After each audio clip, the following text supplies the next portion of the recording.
जिकडे आठवले तिकडे सत्ता हे समीकरण जुळलेलं आहे. जोपर्यंत रामदासजी आठवले शरद पवार सोबत होते तोपर्यंत शरद पवारची सत्ता होती. रामदासजी आठवले काँग्रेस सोबत होते तोपर्यंत काँग्रेसची सत्ता होती. आणि आठवले साहेबांसारखा नेता कोणाला मिळले नाही. कारण आठवले साहेब एक असा नेता आहे की ज्या नेत्याला तुमच्या तळागाळातलं दुःख माहिती आहे, ज्या नेत्याला कार्यकर्त्याच्या व्यथा माहीत आहेत आणि ज्या नेत्याला कार्यकर्त्याच्या दुःख माहीत आहेत, असा आमचा नेता आहे. आम्ही खरे बीजेपीचे पहिले जोडीदार आहोत की ज्यांनी बीजेपीला सत्तेत बसवलं. पण सत्तेत बसल्या बीजेपीला अनेक मित्र मिळाले. मात्र जुन्या मित्राची विसर पडल्यासारखं आधी वाटतंय की मागणे से भीक मिळते और छिनने से. जर आम्हाला आमचा अधिकार मिळणार नसेल, आम्हाला आमचा हक्क मिळणार नसेल, तर आम्हाला कुठला तरी नवा पर्याय शोधावा लागेल. इनकार से ना देखो इन दलितों को यहाँ क्रांति फलती है, बगावत हम नहीं करते शायद हमारी गलती है. काश बगावत करते तो फिर आप सबको पता चलता है कि हम क्या क्या नहीं करते.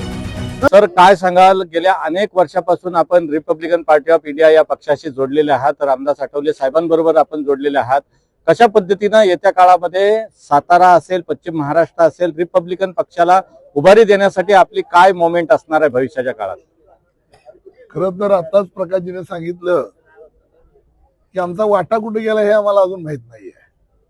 खरं सांगायचं झालं तर जिकडे आठवले तिकडे सत्ता हे समीकरण जुळलेलं आहे. जोपर्यंत रामदासजी आठवले शरद पवार सोबत होते तोपर्यंत शरद पवारची सत्ता होती. रामदासजी आठवले काँग्रेस सोबत होते तोपर्यंत काँग्रेसची सत्ता होती.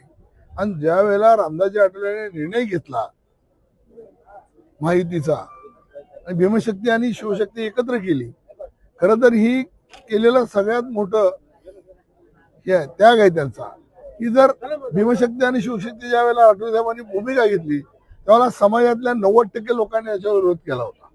मात्र तरी आठवले साहेबांनी सांगितले की आपल्याला इथलं हे असलेलं कुरुत्व संपवायचं आहे आणि सगळ्यांना सोबत घेऊन एक सेक्युलरिझम राजकारण करायचं आहे. आणि म्हणून आपण सत्तेत जाण्यासाठीचा एवढा एक मार्ग आहे आणि म्हणून आपण सत्तेत आलो.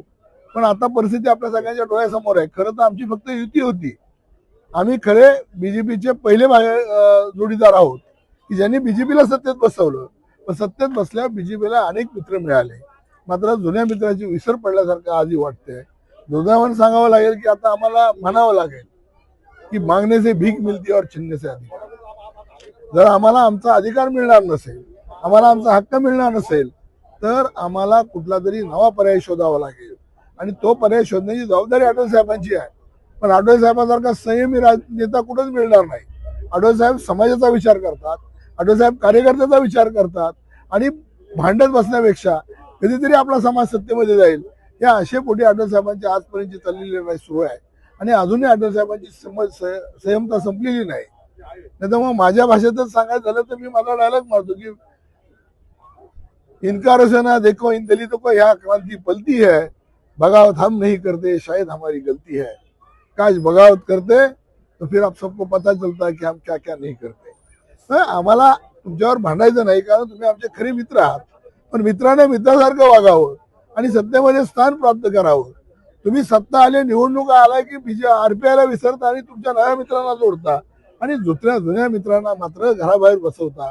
ही गोष्ट बरोबर नाहीये.